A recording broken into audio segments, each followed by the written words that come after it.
Hey, yo, it's me, Pops Van Marmalade, and you're watching the Comics-Related Madness Network. Huh? So come get some. CromCon.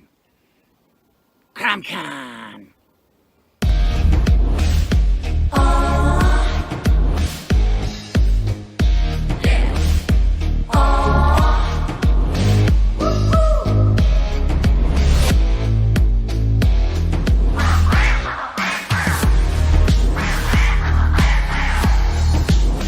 Your favorite podcast is Critical Blast. Hey, we want to shout out to our sponsors, Daytona Beach Comic Con. If you are a fan of comic books, if you're a fan of comic book conventions, and if you like meeting comic book creators and getting comics and comic-related stuff, then you need to make your plans to attend Daytona Beach Comic Con. This year's show is September 9th and 10th. Silverline will be there, so you should make your plans to be there too. We'll see you there. If you like comics and find yourself in the Orlando, Florida area, doesn't everyone come to Orlando at some point in time to see the House of Mouse? But when you're here, you need to make it a point to visit Coliseum of Comics, especially the one on East Colonial Drive. They carry Silverline comics, even a limited edition Coliseum of Comics version of our comics. So, when you go, be sure to ask for Silverline Comics and tell them we sent you. OCD stands for Orlando Collector Deviants. OCD, Steve and Trish. They're a family of geeks who promote geek things, particularly those around the Orlando, Florida area. They're big supporters of Silverline, and we think you should be supporters of theirs too. Go give them some love. If you are an independent comic book maker and you need to get your independent comics made, you need to look no further than Kablam Digital Printing. They print our books, and they do a bang-up job. They're not only trusted by Silverline, but many, many independent comic book makers. Head on over to kablam.com and see for yourself just how easy it is to have your comic printed by them. And tell them Silverline sent you. Hi, this is Tim TK, host of That Silverline Show on Tuesday. Join us at 11 p.m. Eastern, 8 p.m. Pacific every Tuesday night as we discuss pop culture and the joys of making comics. And I'm Scott Wakefield, host of Silverline's Wednesday Wham, where we talk about comic books and all kinds of great storytelling, sometimes with incredible guests. And we want you to join us Wednesday nights from 8 to 9 p.m. Eastern. We'll see you there. I'm Roland Mann, and I host Silverline's Silver Sunday. Join me every Sunday at 8 p.m. Eastern as we make mine Silverline. Ladies and gentlemen, it is 8 p.m. Pacific time on the West Coast, and that means it is time for Legends of the Hidden Temple. Actually, it's a show on Tuesday. I am your host, Tim TK, joined as always by Mr. Quentin Bedwell. Hello, everybody. This is Quentin Bedwell. I'm the artist, penciler, and inker on Trump's Book 3. Also, some unannounced things. Night Rise is another one. Also, a game maker, developer of board games and card games. You can check out my game on GameCrafter.com, Relic Quest. And I do all kinds of other little things, commissions and piddling, and I collect figures and all kinds of other nerdy stuff. Very good. And we're also joined, as always, as of last week, by Mr. Jose Fuentes. Hi. I'm the inker for Obsolete. Perfect. Awesome. And I am the writer-creator of Wolf Hunter and writer-co-creator of Unnamed Project in the YouTube chat. What has a name? It's just not a public name yet. Our boss says hi. All right. Hello, Mr. Boss. Perfect. All right. So we are your crew for tonight's show on Tuesday. My eyes probably look a little weird because I have a sty on my right eyelid, so it is swollen and will not open all the way up. A sty on your eye. Sty on the eye. So today we're going to be talking a little bit about digital versus physical comic creating and just about whatever aspect we can think of, since we're all multi-talented people. So, but before we get into that, let's talk about our weeks a little bit. Quentin, what have you been reading, enjoying, watching, playing, otherwise? Well, I have been doing something very bad. I've been watching the news, Ooh. so that's not good. Are you okay? Yeah, Other than that, I've just been looking at some DIY stuff on how to make your own figure stands. Very simple, so that you don't have to pay all that money, to buy your own figure stands. You can just make them.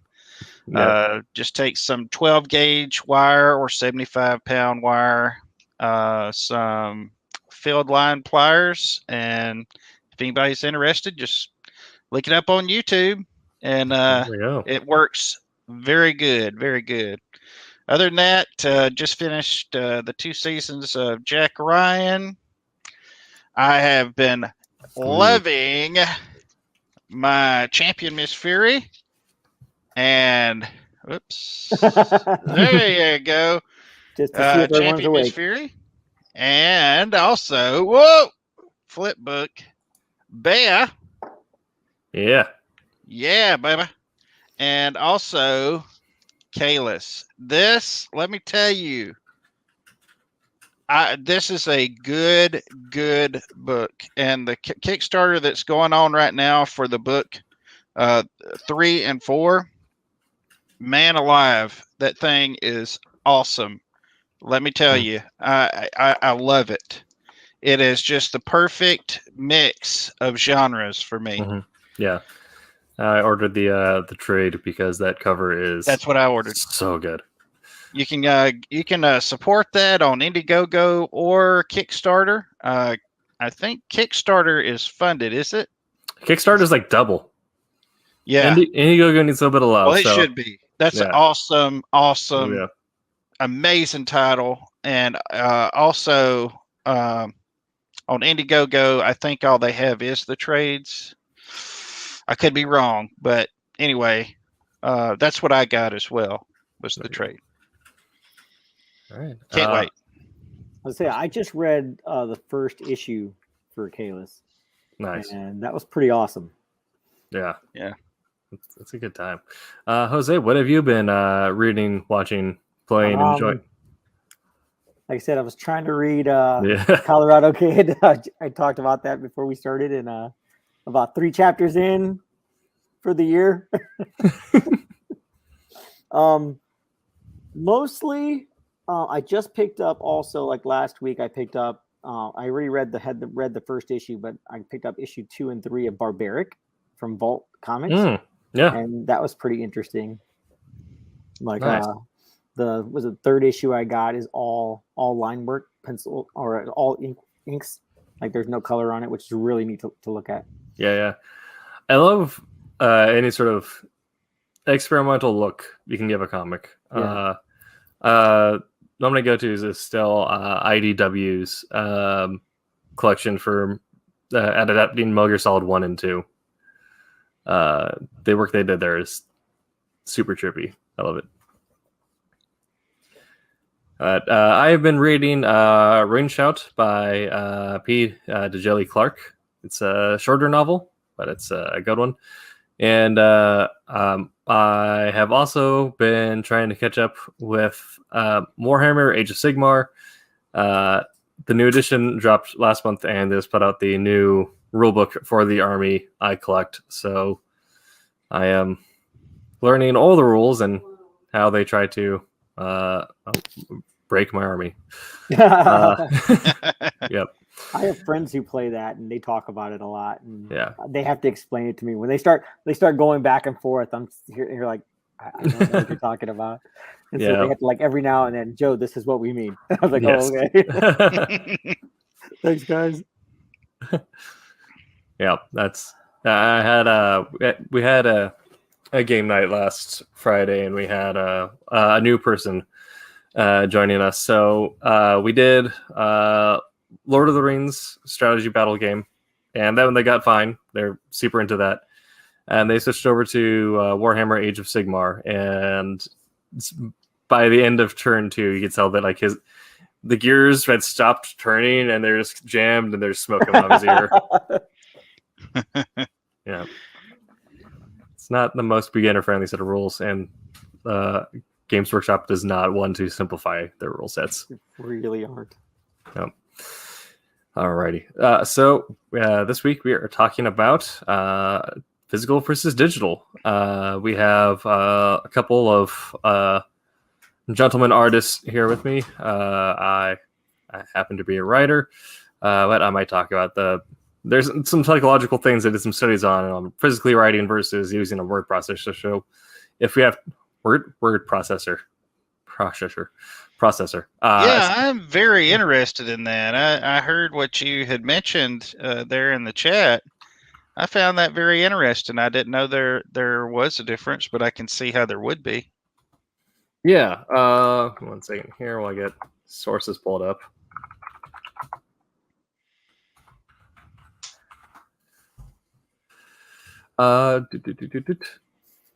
Yes. So essentially, there it is. Yeah, there's a study they did at the University of Tokyo. This is kind of the most recent research on it. They've done stuff on this before on different elements of writing, but this is the one that actually had to do with. They were looking at students who are taking notes on pen and paper versus on a tablet or on their phone. Mm-hmm. And in essence, they found that writing by hand increases your recall. I believe it. Yeah. I totally believe that. And I also had a 25% quicker response at note taking, essentially being able to determine important information and then condense it down. So, and there've been several things in the future, but essentially what that would mean for something like writing a comic is that if you actually want your story to stick with you, if you do your initial writing on pen and paper, you're going to know those elements a lot more deeply, at least from a psychological aspect. So it's going to be much easier to recall what beats you're looking at without going back to your beat sheet each time. And also when you're breaking down someone else's work or thinking about what your next beats are going to be, you're going to be quicker at determining what's going to be the important information you need to have condensed down as a beat. There are also some things that did years past where just in terms of time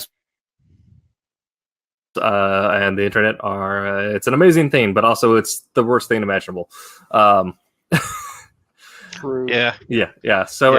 unless you have like a productivity mode where you can turn off outside distractions, you are much more likely to lose productivity time if you have that open. So obviously I do a lot of my second and third drafts typed out because that's how you send it out to everyone. So what I do at that time typically is I'll take my laptop out to like a coffee shop or the park or someplace where I wouldn't have internet access, essentially. And this is just a work computer, so I didn't. And Steam and anything is not installed in it. Yeah. So it's just the word processor, and I can't really open up anything that would get too bad. Except for now we have internet on your phone, so just kind of throw that away as well. But Yep. and then also you feel like Ernest Hemingway or Edgar Allan Poe, just sitting there with your hot mug in the middle of a park. It's great. Poe, famous for writing in the cold winter nights in the park, so much so that he got sick chronically. Oh. Yep. And then he died.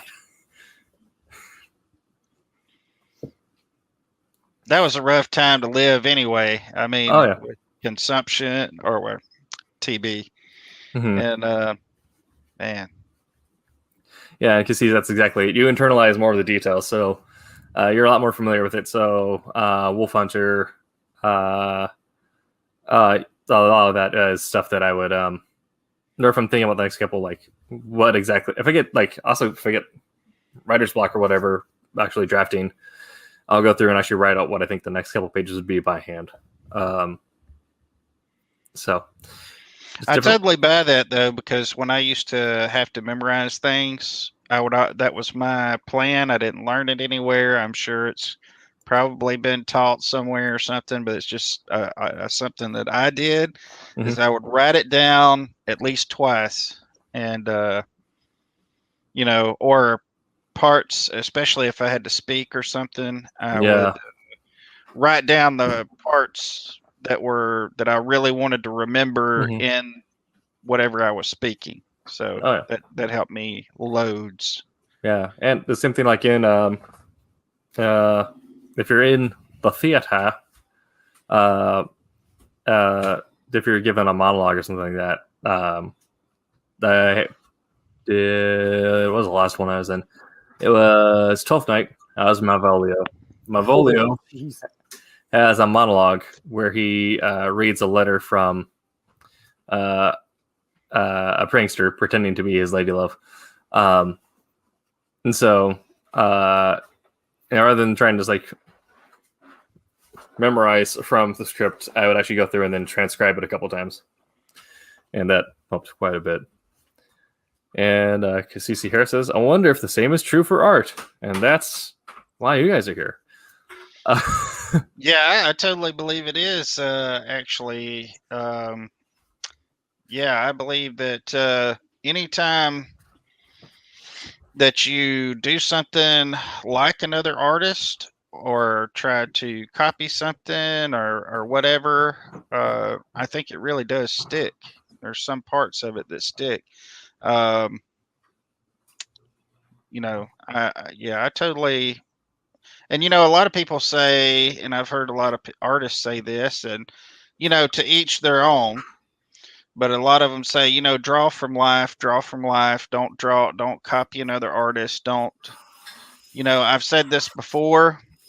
If you draw from life, when you get to stuff like fire or smoke, or there's a lot of different ways that you can draw that, and I have found that some artists on certain things like fire and smoke, that's like, wow, their fire and smoke just looks amazing, and the way that they translated that from, into ink was awesome. And, it just was a lot easier to see another artist do it and be like, wow, that's cool. And you see this other artist and this artist, and you kind of do your own thing in between. So some things are very subjective that you can't really draw from life as well. If you got an artist there, that inspires you, then it really helps to be able to look at other artists and stuff. Does that make sense? See there. Do you think drawing on tablet is different than drawing on paper? It's definitely It definitely is. It definitely is. What do you think, Jose? So I personally prefer to do things traditionally. I like having like the brush and the crow quill and the holding on to the friggin' ink in my hand while I'm working. I enjoy doing that. Like figuring out, like you were talking about doing smoke and stuff. Like I would have, traditionally I can work it out easier because I'd be like, oh, I can use water soluble graphite on this. Right. Yeah. To render it and make it look, a little more lifelike, a little more organic. But digitally, I mean, you can do that as well. But digitally, to me, it's fairly new to me. I mean, I've been doing digital inks for, I don't even know, 14 years, like here and there. Like I said, I had someone teach me how to do it over AOL Instant Messenger, and it was awesome. But I've been doing it using Illustrator inking. So because I use Clip Studio now, and I'll never say I like it because somebody might hear it and he'll throw it in my face. So right. I'll never say I like it, but it's what I use right now. And you're not endorsed by Clip Studio. That's right. So, that's right. Yeah. No Clip Studio t-shirt on me. So until they start paying you some dollars. You're not wrong. But Clip Studio were available. That's right. Yeah. But I feel it does like expedite the work. Like you definitely move a lot faster, I think, doing it digitally. But having to go back and forth, one of the things I noticed, I've been doing sketch cards because I have a comic book shop that's opening up October 1st in my area. And I'm going to be sitting there doing sketch cards for kids and stuff like that. Nice. And so I'll sit there, I'll work on the sketch card, and then I'll do this. or this. And I'm like, crap. Yep. I'm trying to enlarge it or Control Z. right. Constantly hitting on the Undo. side of my desk. Like, gosh dang. Undo. Undo. Same here. It definitely speeds up the process. There's no cleanup other than your coffee cups and stuff around your desk. But like I have art materials. It's honestly, in the long run, I would say as well that it is a lot cheaper because, man, art supplies these days, which I don't really know that they were ever super affordable, but man, if it's got certain brand names on it, it'll really cost you. But then again, they are tools, just like a mechanic has his tools. But the difference is that once he gets a crescent wrench, that crescent wrench could be good for 5 to 10 years. So he loans it out to his buddy. Yeah, you buy pencils or paintbrushes, they're not gonna last 5 to 10 years. No. So anyway, it gets rid of a lot of the art supply costs, the art supply cleanup. But if you're talking, there is nothing like sitting down with a pencil though and an eraser, on a good piece of paper that you like the feel of. There's nothing like it. You have 100% control. And the same with inks, if you got a good set of pens that you love, there's nothing like it. Yeah, I have all my inks setting up behind me. Yep. And you pick out your favorites, and what your favorites are may not be other people's favorites. And some people, you may even feel a little bit, self-conscious about some of the stuff you use compared to what other people are using. But, it's how you do it, and it's all yours, and it's how you get it done. And, with digital art, there's just none of that. It's all, it really does take time with digital art to be able to get it close to your style that you have in IRL, with the traditional. It takes a long time, and but it is doable. I used a drawing tablet before, and like practicing to get the hand-eye coordination with the screen took a little bit of work to to get into that habit. But doing it on the iPad, it really is like sort of like having the paper there. And to answer Kasisi, the technique is different. When you're doing stuff traditionally on paper, I do a lot of like because I use a 2H or a 4H when I start all drawing to rough everything out. You know what I mean? To get my gestures in, and then I clean up and do add like HB lead weight. But with doing it on the iPad, for me anyway, I don't have to do that. I don't have to, to me, I don't have to do it nearly as much. It's just, to me, it's just a matter of, like, I guess the technique is a little different. Like, the way you go about it. I think also kind of when it comes to like internalizing what you're working on, there is the psychological dissonance you get there when you're working with a tablet or with sort of digital medium, is that it's not going to be 1-to-1. It's going to be like 1 to 1.3. Like there's going to be a little bit of just something off that'll pull your mind off it. But then also the fact that you can press Control Z, whereas that you might approach it a little less mindful, a little more lax, knowing that like if I mess it up, we can repair this, which it can be a good thing because it allows you to come back new things. But when you're actually approaching something, knowing that like if you where this line goes, the line goes, and it's staying there. That first really be like involved and like intimate with your work.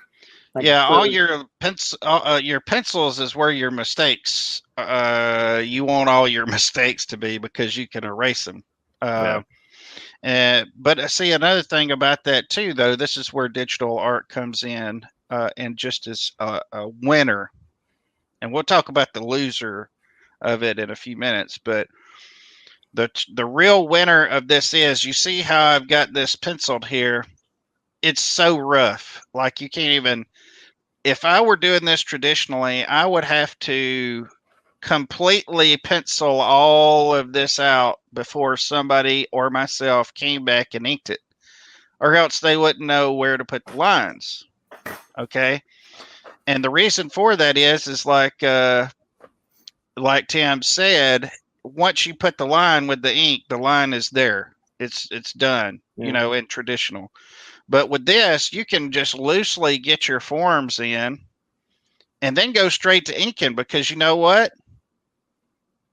You can just go back in here and erase those lines.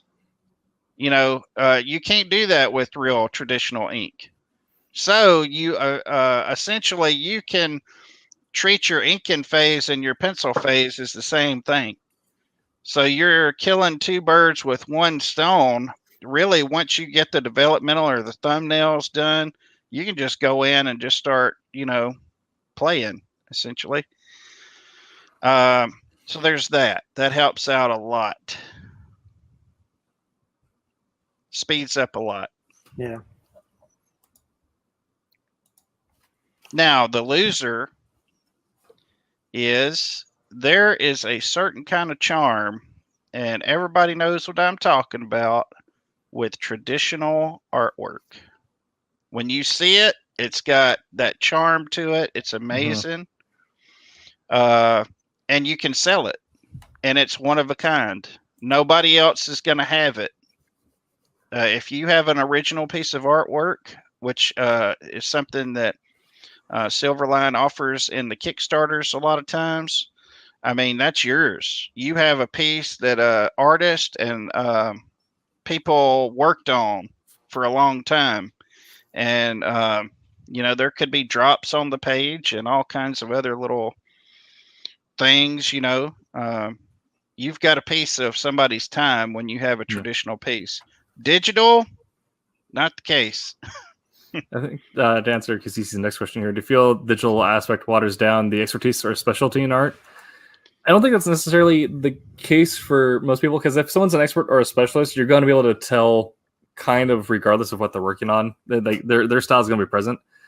But I think it may not have the same level of expression as if you're going to have them do something traditionally. But I think once someone has reached that expert level, they're going to be an expert kind of no matter what. But I think honestly what digital has really done is actually lowered the barrier to entry. Yeah. Because no longer do you need to, first like buy the drafting paper or and then like attend a class on like, here's the basics of illustration, or here's the basics of inking. It's you can have someone on Nail Instant Messenger just hop on and like, all right, here's what you're going to do with your mouse. I'm telling you, that was fantastic. I will forever be grateful. Yeah, but I think it's the in that aspect, I feel like we're saying we're writing physically and digitally is similar. Is that expertise kind of shines through no matter what, but the barrier to entry really changes, as well as the what it really is. It's a level of expression, like what Quentin is saying. Like when you're seeing something done on pencil paper, there's going to be a little more flaws to it. It's going to feel more honest, but that also the flaws add in little bits of personality. Yeah, it gets rid of some unintended accidents that end up making its way into the final product, which some people call art. I call it a flub. I don't like it. I'm a perfectionist. And I hate, what? Another downside of digital is the zoom tool. I won't get into that at the moment. But let me tell you, the zoom tool is not your friend a lot of times. But I look at it like this. As far as the skill goes, you've got a carpenter who has a hammer, traditional. Then you've got a carpenter who's got a nail gun that plugs in. Do you see the difference? They're both going to do the same quality of work. You're getting their build style, their, their preferences and all that kind of stuff. But one of them's going to be outrunning the other one 90 to nothing, you know. Yeah. And I wouldn't say that digital is, you know, Yeah. going to make you so much faster, that much faster. But I'm just saying, you know, there is a clear difference between a man with a nail gun and a man with a hammer, or a man with a screwdriver and a man with a drill. Yeah. So that is the real difference. But the difference here is that when you go to sell your digital art, all I can do is sell prints. Now it's really easy for me to get my stuff down there to the place and get it printed up, but it doesn't have the same charm. So I can't really charge as much. Yeah. I think also you have the same differences, like in almost in the same sort of psychology, where you mentioned this. There's nothing like sitting down with your pencil and some paper, because it's that moment where you're approaching that, and you're going to be.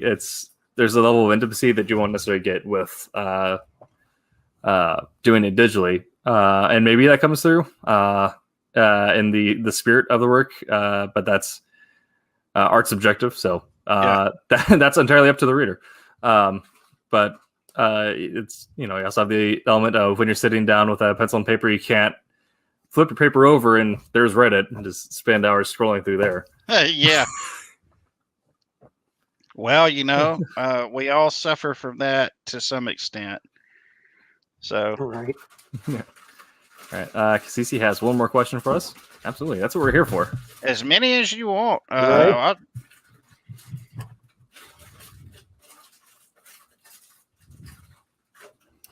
Do you think generational differences would change how the difference between manual and digital is perceived?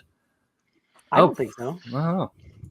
And I say that because in art school, like we were taught, like the teachers in my school, you know what I mean, did Batman back in the 70s and 80s, you know what I mean, did Star Wars Legacies, and they did everything like traditional and by hand. And when they brought the pages in, they were absolutely gorgeous to look at. But one of those teachers also taught me how to digitally paint.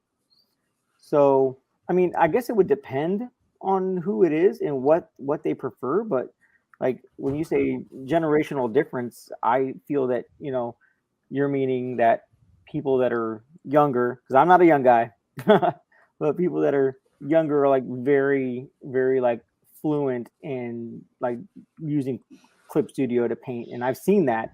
And even my daughter, she asked to learn how to use Clip Studio, and I was like, I can show you how to do it, but first, here's my iPad, practice on it, play with it, and if you have questions, ask me, and then we can go from there. That instead of me just like trying to teach you something you don't want to learn how to do. And she taught herself how to do animatics on it. That's cool. No. I mean, that's not something I can do. I mean, I'm sure if I asked her to teach me, she might. Right. I think the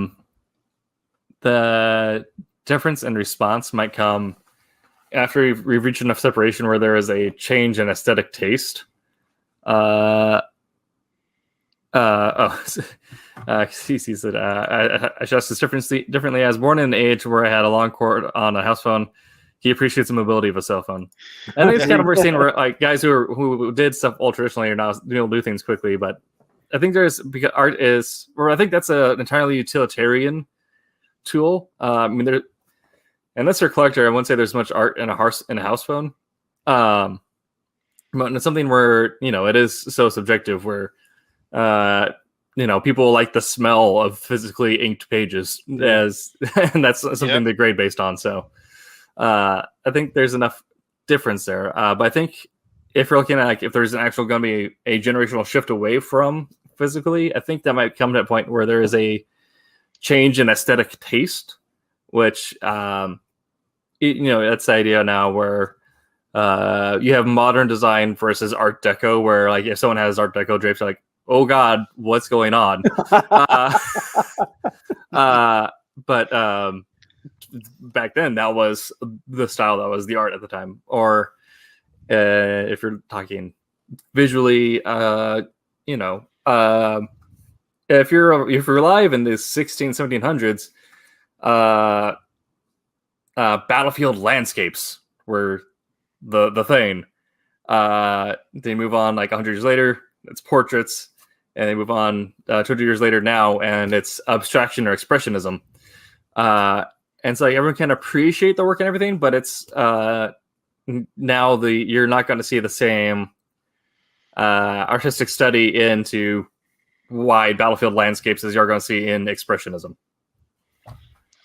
Well, I'd also like to add to that, even like medical manuals. They used to completely be done by artists. Yeah. And you could even go as far as signage, fonts, letter styles, all that kind of stuff. There used to be somebody that did that for a living. And yes, that skill is, for the most part, extinct. I know when I first started screen printing, I started when I was 15. That was back in the 90s, and computers were just making their way into that field. And man, did it change! It cut out a lot of runaround. I was there for the ruby lift and the color separating and the camera shooting and all that stuff, and it was a pain. And when computers got involved, man, it was so much easier, so much more streamlined. And there are people that I mean, they were super, super good artists. And I saw a lot of people, like a whole generation of people who didn't want to make the switch, just change jobs. Mm-hmm. And that was like probably 30 years of, skill that was lost. They had to make money, so they went and started doing something else, and that's the sad part of it. But I don't think you're ever going to see. Right. Like, the only thing there will always be a demand for traditional Mm-hmm. work. And Yeah. do I think it cheapens it? No, I think it,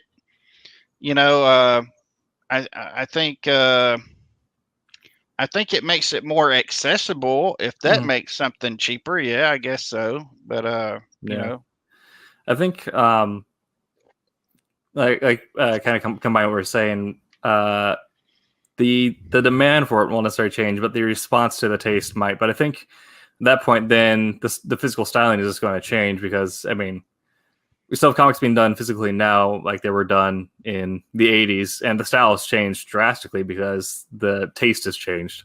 Yeah. So it may, and you kind of think about this, like when digital first kicked off, everyone went digital for a little bit, and then people went back to physical because, like, okay, here's a new thing, let's try this. The taste isn't quite there, so let's combine it and do that. But I think we're in a weird spot, in a weird market where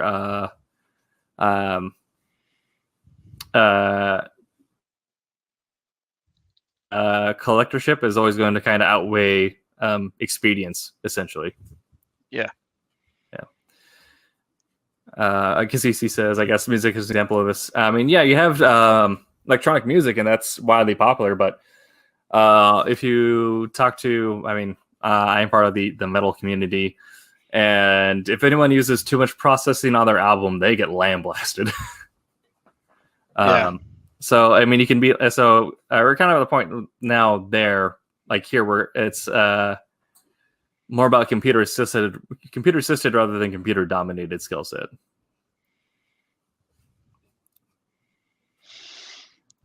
So I did not know that. So the more processing and stuff that you have, the post edits and stuff like that you do in your music, the less well it's looked upon. Depending on the market, but yeah, generally, even for some pop groups, like that's the reason why people liked Fallen in Reverse or early Maroon 5, is because there's a level of rawness necessarily that they end up losing in later years, because they added in much more processing. Yeah. And there's a reason why like alt indie is picking up now, is because it's Aurora. She's a great example of this. She's the new indie sweetheart, and her stuff is very simplistic. It's typically just her vocals in one track, and then a few layers of back instrumentation, but not a whole lot else besides that. Well, here's another thought for you. You watch the History Channel and different documentaries and stuff, and they're digging up all these old cultures and, wondering what some of this stuff is and all that kind of stuff. You think about this, these people, and we kind of consider them to be primitive to some extent because they were writing cuneiform on clay tablets, and chiseling and in the case of cuneiform, they were pressing down in soft clay a tool to make letters. And then, but the thing is as primitive as you think it is, here we are finding it, 1,000 years later, 1,500 years later, and there's record of it, but for us going all digital, 1,000 years from now, when they're digging you up, they're, if anything, and God forbid anything does happen like that, but I mean, if we have 1,000 years left, they're not going to have any idea. They're going to be digging this stuff up, and they're going to be like, "What in the world is this?" So that's funny. Yep. I don't know what you're talking about. I plan on being here for 1,000 years. Yeah. Hey, man. The technology is going. That's right. Just you wait. Just become the Futurama head in a jar.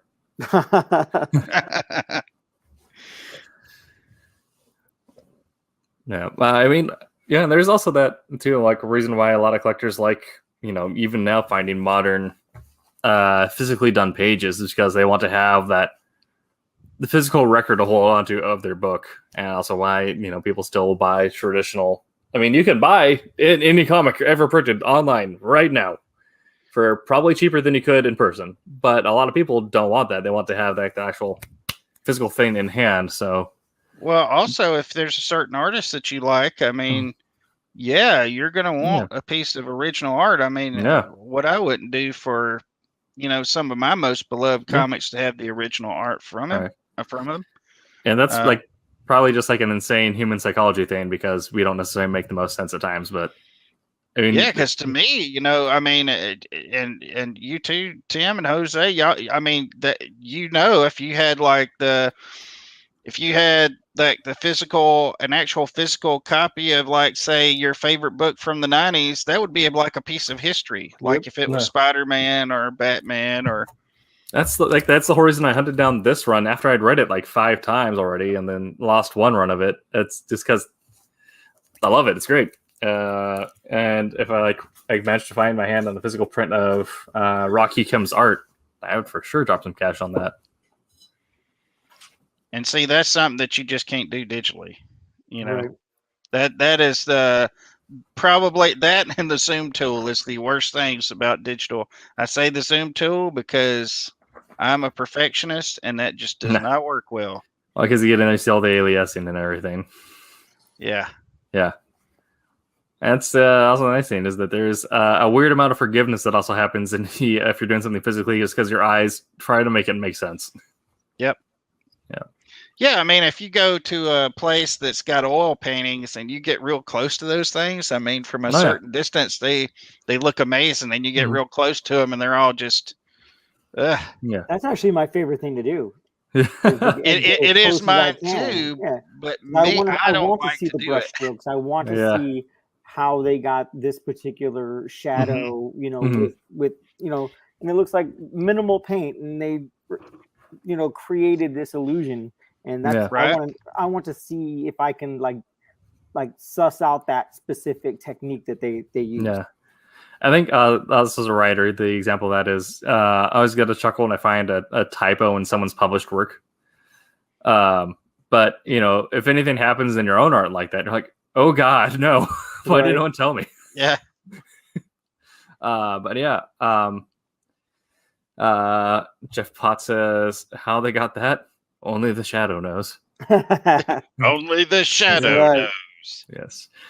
Yeah, I mean, we talked about this a couple times on stream, and obviously talking about Age of Sigmar earlier. I paint model miniatures for war games, and there's a lot of detail that you can just kind of flub over on those, and then you're standing like 3 feet above them, and they're all grouped up into units, so it all looks great. But if you were like get really deep in on one, there's going to notice some weird Why did things you on. paint the eyes like this? Yes.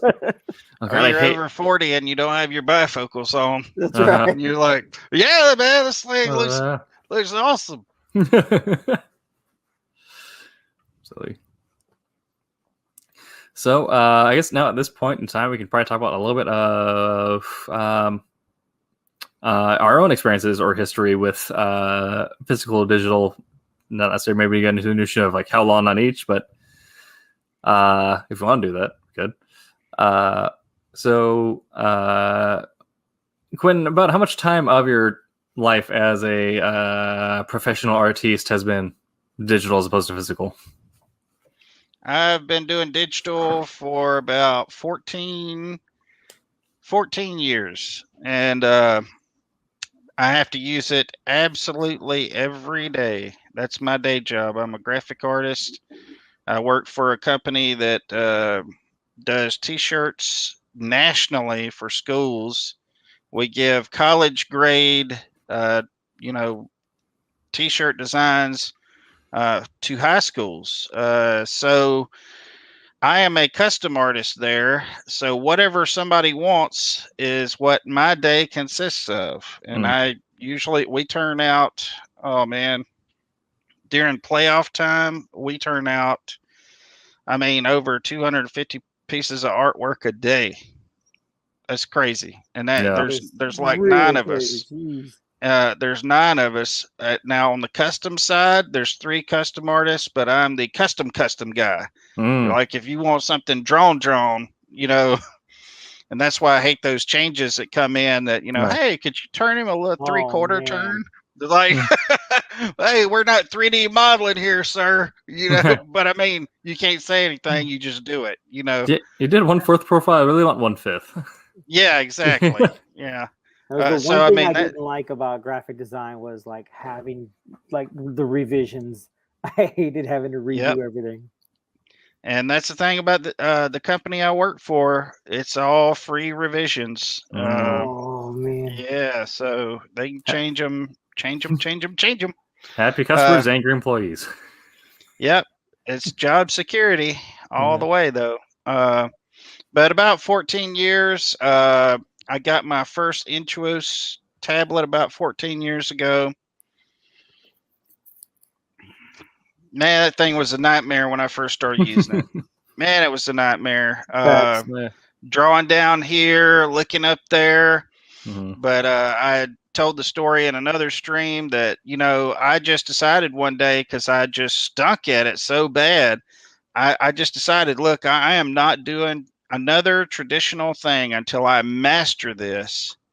And it took about 3 months to not really master it, but get to where my thoughts were actually translating out pretty easily,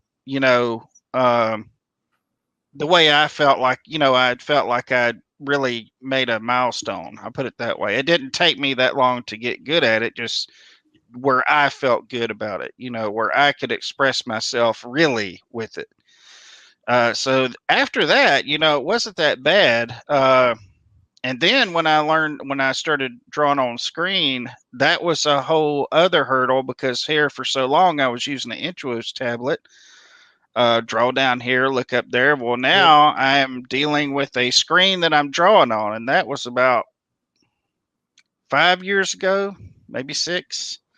And that was a little different because of parallax. Parallax, not the Green Lantern. Parallax is where, I don't know if y'all can see my dot on the screen, but it's when because of the thickness of the glass, the dot is offset a little bit from the tip of your pen. Yep. So for those of you who don't know. And me, I've actually, because I use cheaper things, everybody else is paying $2,500 for a Cintiq. I have a XP pen. It's a Chinese, or actually this one's German, knockoff of a Cintiq that is about $400 for the whole kit and caboodle. Nice. Yeah. There is a level of parallax, but I'm used to it. Yeah. Now, if somebody comes along that's been using a Cintiq, they're probably not going to like it. Mhm. or an iPad. You're probably Yeah. not going to like it. But I'm so used to it. It's the demon, Yeah. Right. Yeah, I actually have trouble with my Samsung Galaxy Note Mhm. because it has no parallax. Like where you draw is where the line is going to come down, and I actually have a problem with that because it is so good. I'm used to there being a little offset so I can see my dot. A little Yeah. too accurate. Yeah. Which was the problem when I moved from the Intuos that I never knew was going to be an issue. When I moved from the Intuos to drawing on screen, Mhm. is my hand being in the way? Yeah. I never knew that would be a thing. I mean, and I had drawn, like traditional and everything, and I never noticed it then. But it actually, I never knew that was something that was actually a plus about the Intuos, was that you drew down there, your hand was out of the way, you could see the whole picture as it was as you were drawing, and yeah. So I mean, it was pretty interesting. Um, but yeah, one of the reasons that that I've been able to get where I'm at with digital is because I have to do it so much. Yeah. I don't know how a person does it that doesn't have to do it. Right. I can really see that a lot of people might just get it and be like, you know what, I hate this, I'm gonna sell it. Sure. How about you, Jose? About how much? I guess how long have you been at this? I know you said you started out with Adobe Illustrator, but about how much time of your creative career has been digital versus physical? I mean, as a whole, like I said, I started roughly 14 years ago, but I've only really done maybe 5 or 6 years worth of digital work. It started off. I actually went to Full Sail for a couple of years. I have a family, so I did like the online classes. That they had, and that's where I realized I don't want to do graphic design because I don't like doing the same thing over. I know it sounds really weird, but I don't like doing the same thing over and over again. And when they're like, oh, when you have a client, and I've had some, they're like, hey, fix this. This needs to be tweaked here. Like this needs to be tweaked here. Like, you need to change this a little bit here. It's like, dude, you just told me to change it back to where I first started. Story of my life, baby. Right? I don't like that. Like, I don't, and you can't like yell at somebody about it. You're like, okay, yeah, no problem. You can create like clauses in your contract to say, hey, I'm allowing only 3 revisions or something. But I mean, I think that clients tend to get upset about that, because they want it to look like how they feel they want it to be. And I mean, that's not going to change. So I really didn't like this. So I started doing more traditional stuff. And then, like I said, I went to art school, and before I went to art school, I was doing commissions, and all my commissions were like pencil and multi-liners and Copic markers and whatnot. And then I went to art school, and that was a little bit of both. You know what I mean? We were taught to do more digital stuff as well, not more, but like more of a balance. So as a whole, like I said, I think 6-7 years doing digital work, and I enjoy it. I prefer like the texture of the paper and like the texture you get when you use like crow quills, like I said, or specific inks, and just I prefer that. But for the sake of like getting things done a little faster, I couldn't do this. I couldn't do comics because I have a day job. I don't believe that I could actually do it because I'm a father. I'm a husband. I'm a worker. I participate in my church. There's just there's no way I could have time to Right. hope it to even do all the stuff that I do. Well, I am blessed that my wife opened up a birth center and that everybody's having babies. I mean, Coronapocalypse definitely Over here too. Yeah. helped her practice. You know what I mean? Yep. Everyone staying home definitely helped her practice. Well, that's But- one thing. There's a few things you can count on, and that's taxes, death, births. Right? Holy moly. And people are going to get sick. So if you can choose one of those fields, you're good. Yep. And I'd So, even like, say a she, garbage man, because Right. they're going to throw stuff away. So Yeah, Mhm. somebody has to clean up after everybody else. But yeah, so like because of the nature of her practice, it allowed me to be able to stay home and like work like full time as an artist, which I didn't think was going to happen. I thought I was going to have to like work a Bruce Wayne job and be Batman in the evenings. So like I said, in that regard, I'm pretty blessed. Nice. that's me. But you won't see me hanging upside down in my bedroom from on any little rails going across. I do, but that's just from the inverted curl. Say never. Man, you gotta do those inverted sit-ups. Get that lower ab definition. Yep. I mean, I think I could do like a quarter, and that's it. Well, if you see me, if you come to my house and see me hanging That's upside right, down, Ryan. you need to call the police. Call an ambulance. Yeah, I mean, I've been writing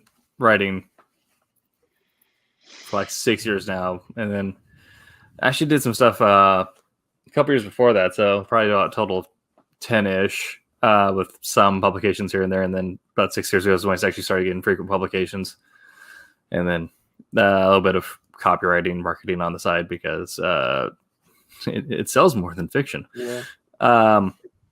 But for creative writing, especially, my time like digital to physical writing is about 2 to 1. I mean, obviously, it takes more time to actually like draft out like panel by panel. Here's all the dialogue, whatever. But all the pre-planning work, all the pre-writing, the outlines, and even like some of the Marvel style scripting I do as my pre-write, that's all physical. And then it's the turn it into an actual book and making it pretend like I know what I was doing. I do that digitally. Alrighty. So as Quentin had mentioned, Canadian is showing. We have a Kickstarter going on, and I believe we have an ad for it. We do. So we're going to roll that now since it is about the halfway point. Go buy our comics. Hi, welcome to the crowdfunder for Kalis. I'm Roland Mann, and I run Silverline, the genre-spanning independent comic and graphic novel publishing company. And I'm here to tell you about Kalis.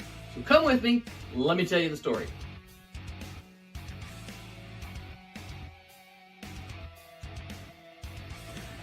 Hey everybody, my name is Brent Larson. I'm the creator and writer of the Silverline comic book Kalis.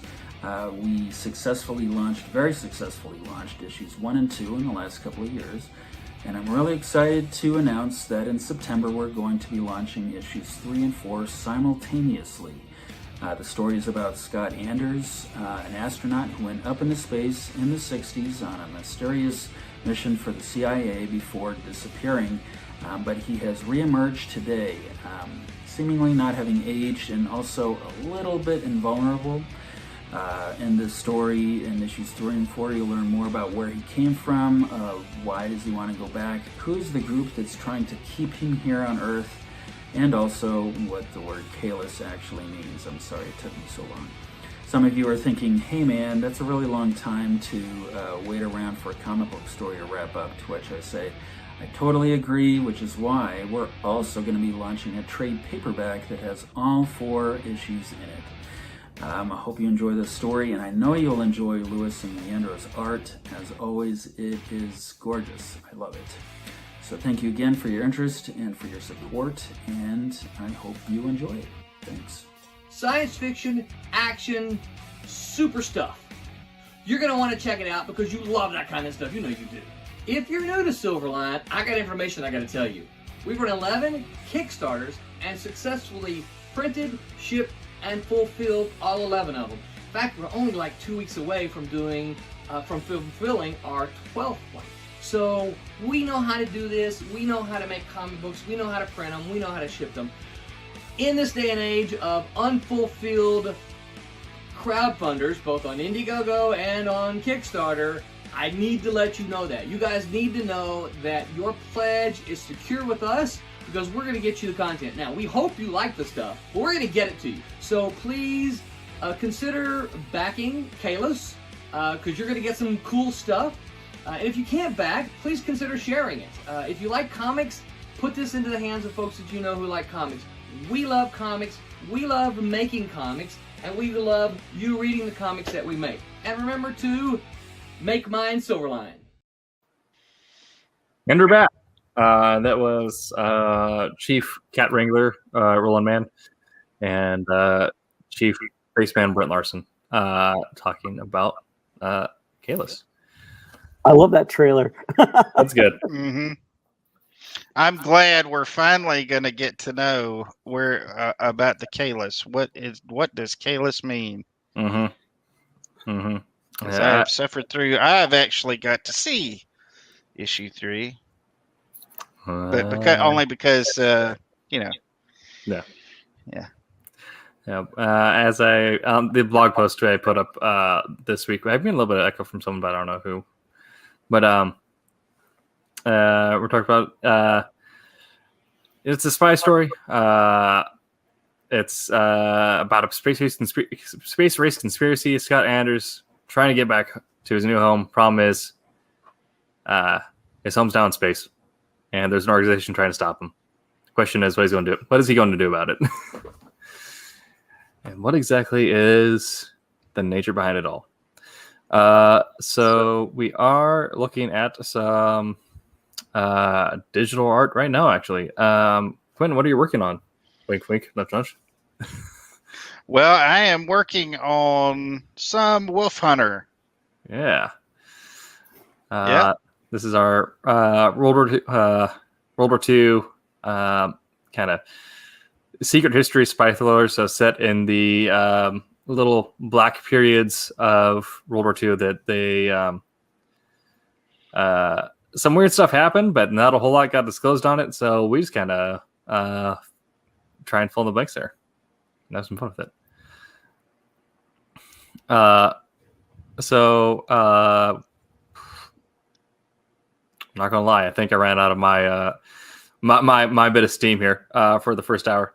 As I mentioned earlier at the top of the show, I've been having some weird medical things going on with my eye. In addition to everything else, I have not been able to draft up as much as I normally would like to for our weekly topic.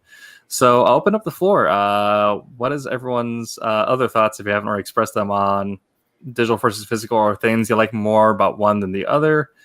If you have examples of either that you think really kind of show the strength of either way going about it, or even the weakness.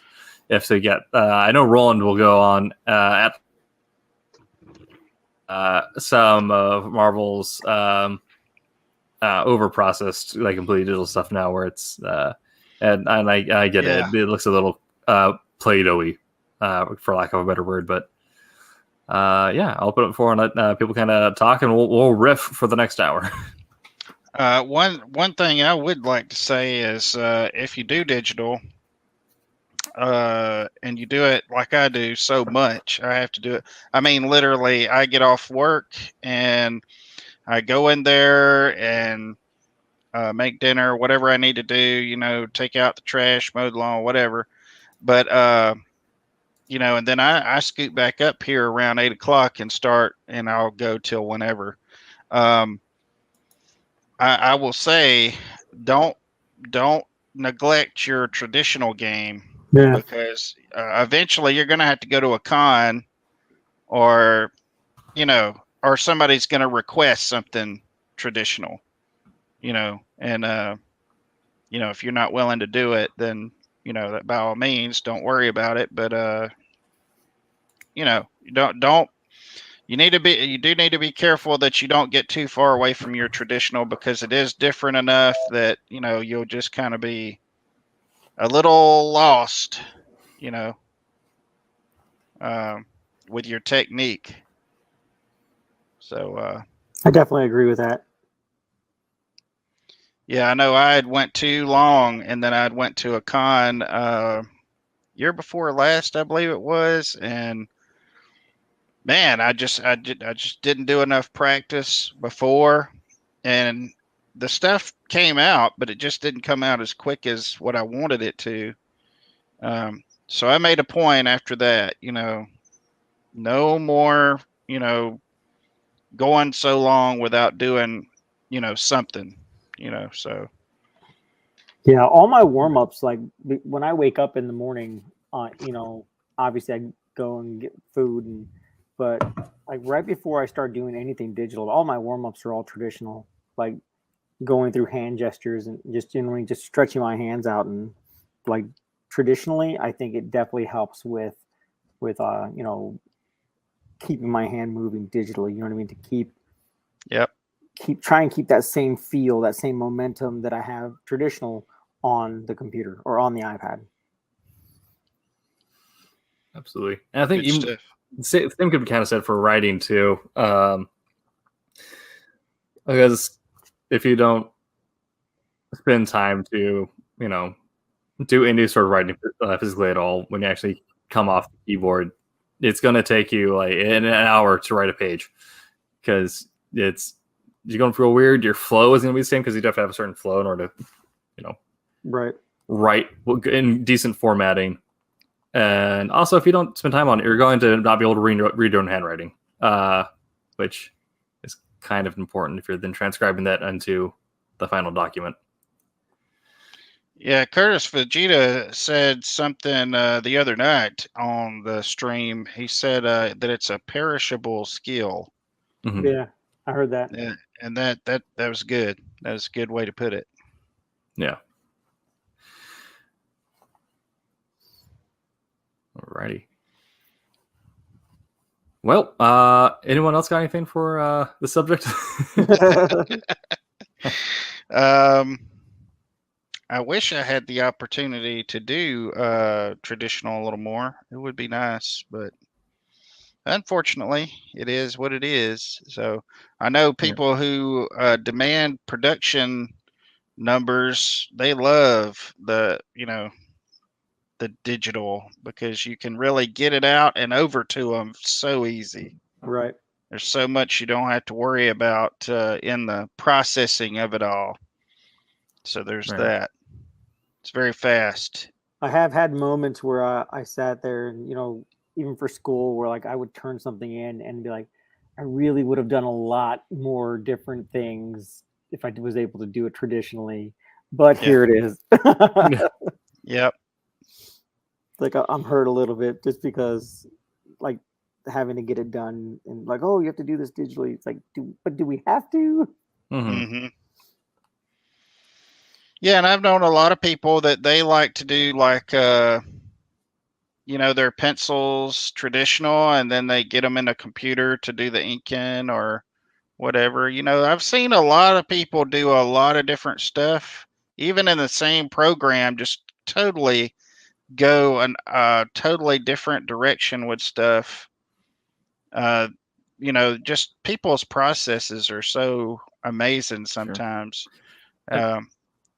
That's why I really like the studio stuff. Like whenever we were working in house at my job, because there was always a lot of stuff that could be gleaned from just walking by other people or discussing stuff. Do you think maybe because you're not using up physical material, and it is easier just to undo stuff that doing stuff digitally too might also lend itself to maybe more experimentation and trying something wildly different than you would normally would. Yes, and I will also say, especially when it comes to coloring. Now, listen, before I even go any farther, I like to preface, with my coloring. I am not a Roberta Conroy or a Curtis Fujita when it comes to coloring. They are excellent colors. I used to call before I saw their stuff what I did coloring, and it is good and it's passable, but I just always like to say that first. But when I color, sometimes there's just so many options that I get bogged down in options, with I'll accidentally hit the hue saturation tool over in Photoshop sometimes, and I'm like, man, this looks kind of good with that green tint. And then I start playing 20 with minutes it of your more. time. Yep. 30 minutes later, I've done nothing but go up and down this little slider. Wow, that looks good. No, what about this? Well, what if I save a version of that? And then it's just sometimes, the options are so wide ranging. It's just it will totally bog you down. Yeah. It's my own experience with painting. That's why now I'm a fan of simple schemes where they'll do like a base 3 or a base 5. Like everything is going to be these 5 colors in these specific tones, and then any kind of like blending or whatever, I just hit with like a wash or something. Which I was going to ask for the blending to create shadows. Yeah. One night you just use the ink wash. Yeah, pretty much. And for those of you unfamiliar with washes in terms of acrylic, it's just an Instagram filter for acrylics. It just You're not wrong. Yeah. Some people call it talent in a can. But of course you can't always, like, if you're you can do a zenithal base or something where you do like half base black, half base white, and then it's going to create a natural highlight there, or you can actually do like just white striping highlighting. And that also does a much different effect, which I like, as opposed to actually just doing several layers, just slightly changing the tone each time. Roland Man, so what are some things you can do traditionally that you can't do digitally? I'm thinking of things like spackling. Can you get randomness digitally? Can you do it? He genuinely asks. You can, in spackling, like, to me, it's like you're taking the brush and like with like white paint and like you're splattering it all over the place. You can do that digitally, but to me, it's not as controlled. I don't know. It's more controlled, I guess. And yeah, it's hard to get too much randomness. Yeah, exactly.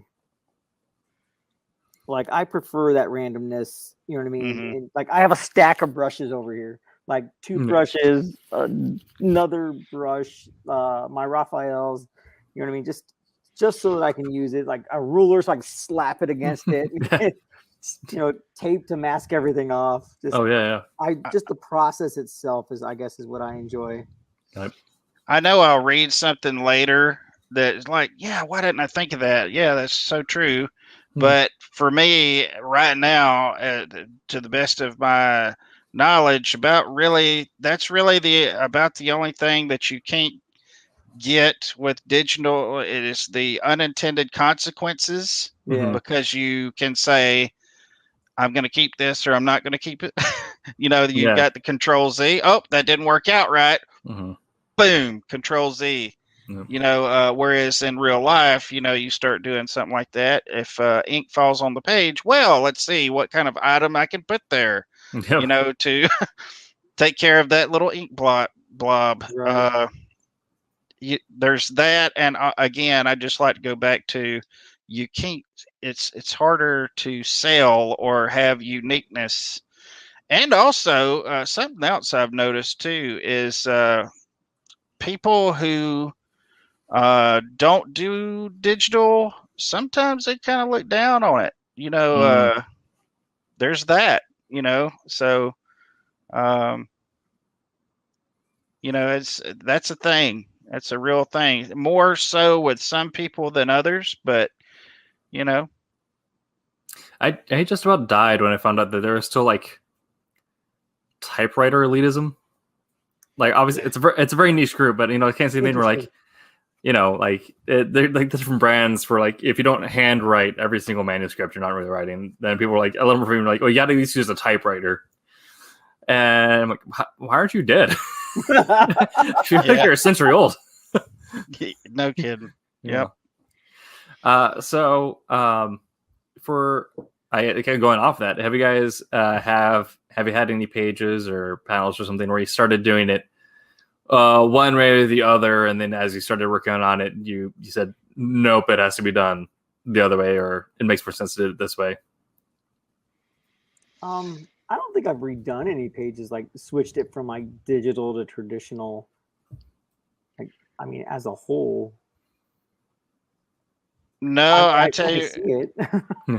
not in that, but like other stuff, not in the traditional digital thing. I've started out doing something one way because I was doing a certain genre, and then I would just later on down the line I did something else. And like usually when I do fantasy, it tends to be a little bit more gritty.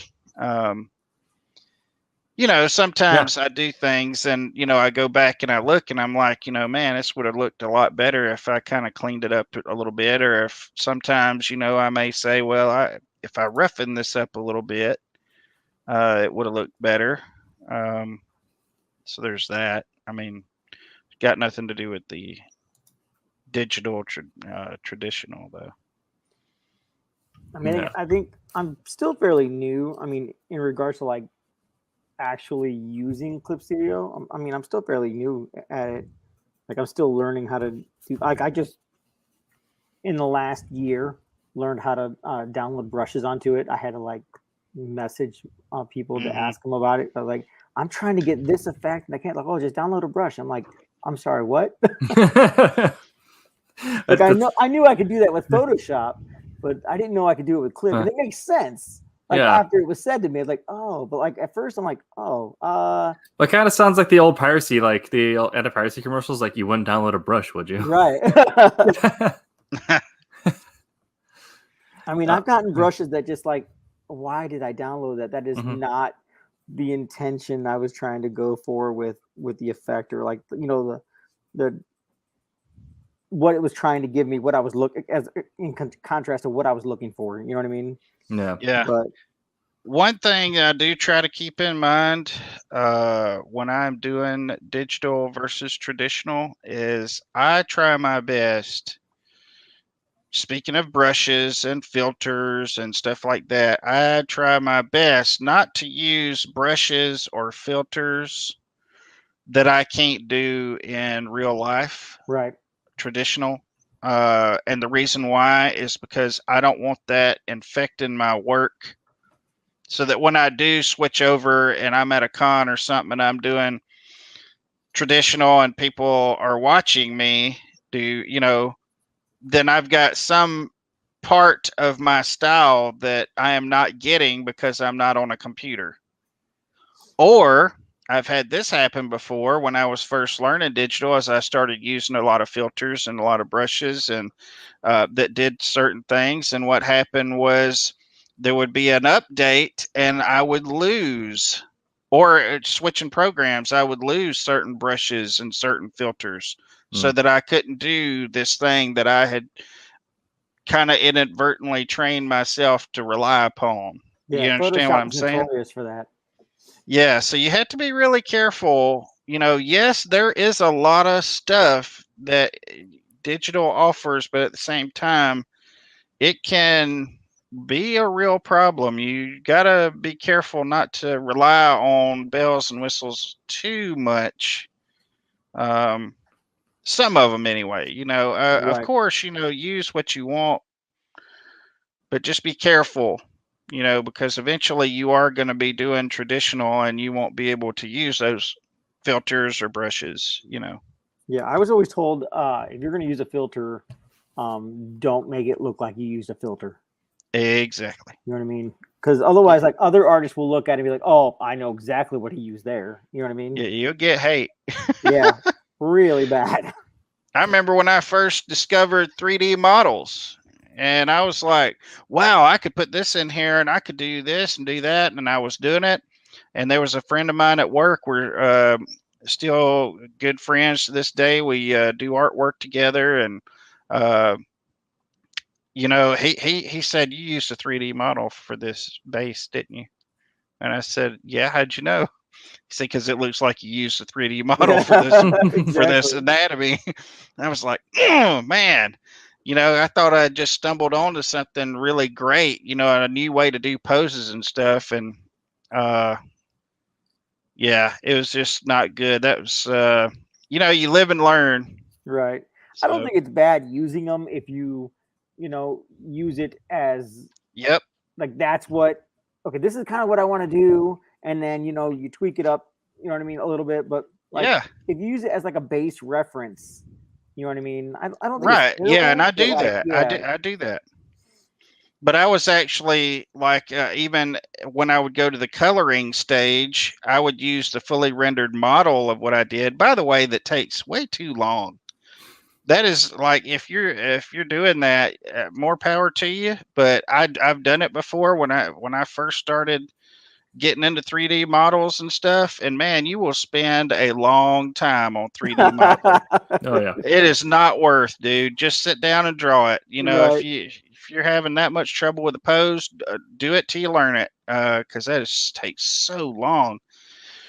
But I'm glad he was honest with me, about it. right. Your coloring, I can see the 3D model behind your inks. Where used to get, because what I was doing is I was trying to get the light sources using the 3D model, and it just came out way too much. Uh, like I say, you live and learn, and Right. I've made all the mistakes. Well, not all of them. I don't want to say that because that's Right. like saying So, I've made several mistakes. Like you Let's put say it that, that and way. all of a sudden somebody's just gonna like analyze your Hey. stuff to try and make like, oh look. Yep. Yep.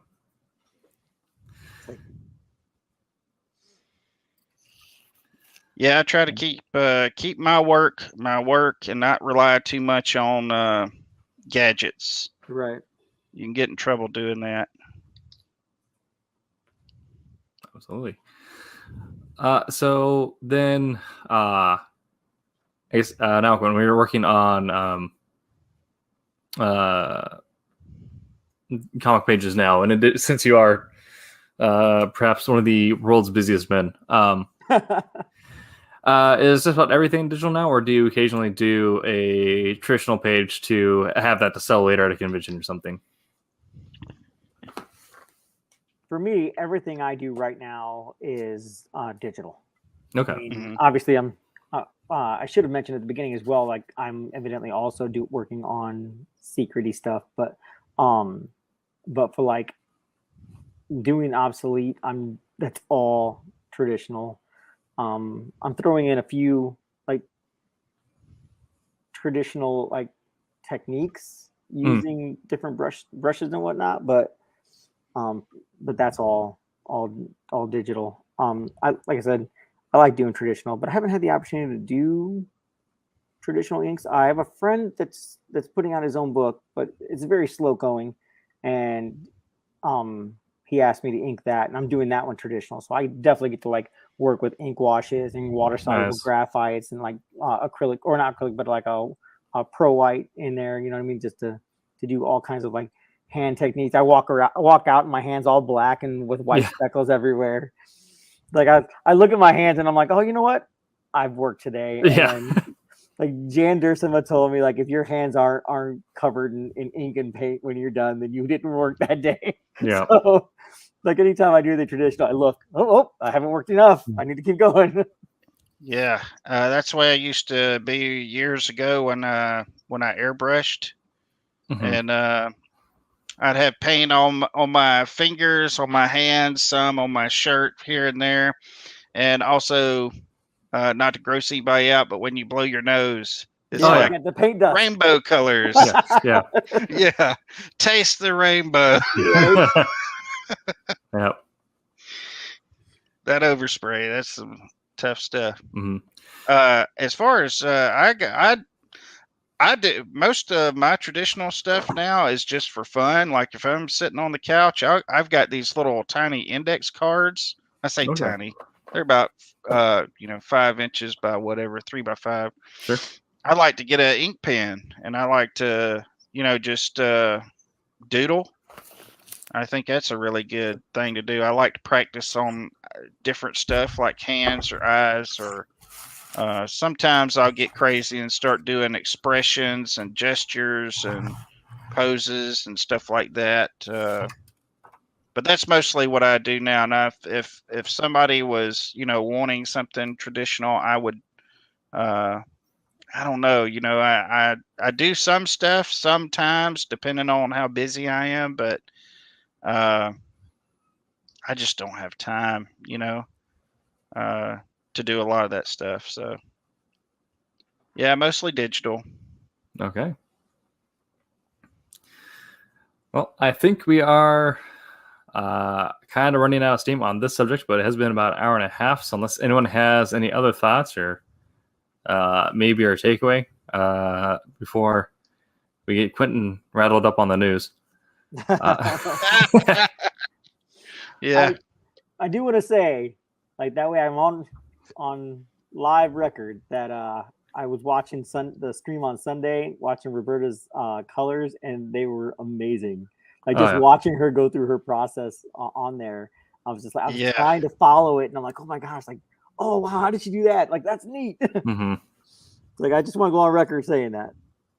There's some stuff she does. I'm like, yeah, I understand that, and I do that too. But hers just looks better. It's just and yeah. as in what we call in the entertainment industry a callback, that is where the level of expertise shines through, kind of no matter the medium. Right. Yep. Yeah. And to hear, another thing too about that is to hear her talk about color and what color means to her. I mean, that I've never really heard a colorist talk about the way they see color and all that. And I really appreciated that, her talking about that, because it gave me an insight into it, because I've just never been I know what I do and I know what my influences are and all that kind of stuff, but I am literally just I'm more of an illustrator. I am first and foremost an illustrator. I don't really get, and I think that's probably why I just never really got into color that much, is or just did what would pass, is because I don't have that kind of insight that she was talking about in the last stream. I thought that was really, really interesting. Absolutely. Yeah. Okay. Well, this should... And in the news. And in the news. In the news. I remember, as Morrissey said, stop watching the news. Yeah, because don't the watch news contrives to frighten you. Yeah. That's right. Yeah. They make you really mad about stuff that you can't do anything about. Mm-hmm. Yeah, just work you up. Yeah. Instead, follow entertainment news, because then you can get really excited when we put out a new book, or when you find Keanu Reeves is in another movie. Yeah. Has anyone else seen the trailer for Matrix 4? Yes. I have not. I'm intrigued. I know a lot of people didn't like. I mean, they liked the first Matrix, but then thought the rest of it was garbage. Yeah. Like, as long as I don't go to a movie to like learn anything like existential. You know what I mean? Or Nicholas exactly. Cage. Yeah. Okay. Yeah. But if I can go there and shut my brain off and be entertained, that's really all I care about. But I don't want to sit there and go to a movie and be like, oh, this is wrong because of blah blah blah, and this is wrong because blah blah blah. Even going to Marvel movies, I think at the beginning I was like, okay, so with Spider-Man, I was like, oh, no, that's not true. That's not true. And then my wife was like, you need to stop. I'm like, you're not wrong. So okay, we'll be quiet. We'll just see if it entertains me. Yeah. And as long as I don't have to pick it apart, Mhm. I could be entertained. I was Yeah. entertained with the Matrix movies. I was entertained with the idea of a new Matrix movie. I'm not sure how I feel about it yet. Given his just how awesome he's been in John Wick, and his ability to also be kind of weird existential in Cyberpunk. Yeah. I am interested in Matrix 4, but we have the same boat now with movies where I try not to be too analytical with them. Like if it's like pass fail is kind of my metric there. Unless it is selling itself as an art movie, in which case I'm like, okay, you're getting like, I need to have like a deeper meaning in life after coming out of this. But that's speaking of Nick Cage, he just recently did a movie that I need to watch called Pig, which is actually based off of it's like loosely based off of actual events with some stuff that happened up in the Portland restaurateur up in here, so just in my backyard. I haven't even heard of that. Yeah, but it's he's supposed to be like he's a I forgot the name, like the actual name of it, but he's a professional truffle gatherer, and like he's the guy who like is the expert on like what type of truffles he needs. So he lives out in the woods with a truffle pig. And he does like all the high-end restaurants. He's the guy that they would buy stuff from. And then one day his pig goes missing or is taken or something like that. And apparently there's been some has to do with some events that a lot of people didn't like in Portland, where some restaurants started blackballing each other or started playing hardball tricks, trying to like force other people out. So, that guy's pig got caught in the middle. Exactly, Right. The pig's in the crossfire. Then he called John Wick. Yep. So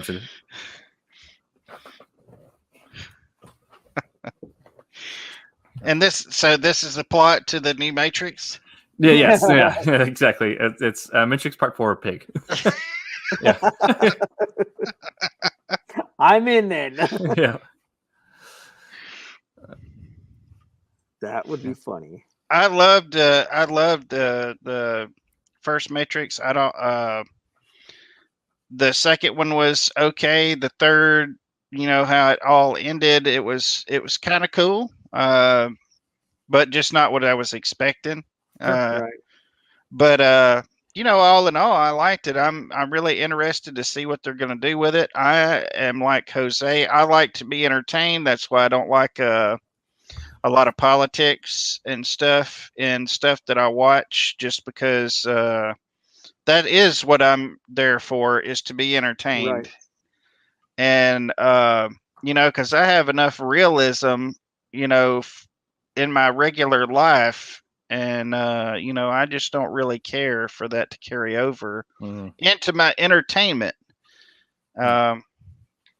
So, and, I like to be entertained when I read a comic, when and I don't like people to try to drop me subliminal messages in their stories or ruin an entire story just to tell me something at the end, that, I just hate that when they ruin a story just to get a message across. Roland Mand would like to remind us that Red Skull was in the first Matrix. Hugo Weaving is also an underrated actor. Yeah. He was also V. Yeah. Oh my god. I'm not sure how my son managed to see that when he was younger, but like that was his favorite movie. He ended up so my son plays 8 different instruments, right? He's nice. 15. He's done it. Cool. He's played 8 different instruments for like at least 5 years. Okay. At 5 years old, he joined our worship team at church. Nice. Yeah. So he created a drummer name for himself, and his drummer name was Joey V. So because he loved V for Vendetta so much, that's awesome. what the drummer name he gave himself. That's I mean, I remember when I was younger, that movie was on like TNT and FX all the time. Yeah. But and like I think it was like, it's one of those things where like you're at home, you're home on a sick day, and like it's either watching like midday game shows or just seeing like what like poorly TV edit movies are on, where half it's cut out, or there's kind of re-record dialogue, and the guys just don't care. They're there for a paycheck. Yeah. Like, what kind of simple word can we replace this swear word with? Yeah. Like, see if anybody catches it. That Jason Statham movie, Crank. Oh yeah, that was watching that on FX on TV was something else. I can see that. Like, I watched that movie. I think I ended up renting it or something. I'm not sure how I watched it, but like I watched that movie, and by the end I was like, what did I just watch? Yeah.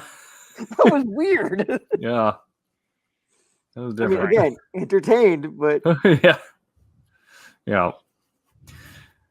Alrighty, well, it is about 9:40, so it's about wrapping up on our normal end time here. So we're going to give some more time for people to perhaps do our normal log off than we gave you last week. So again, you can follow Silverline Comics on any of our socials at some variation of Silverline Comics, maybe with underscores, maybe just all together one word.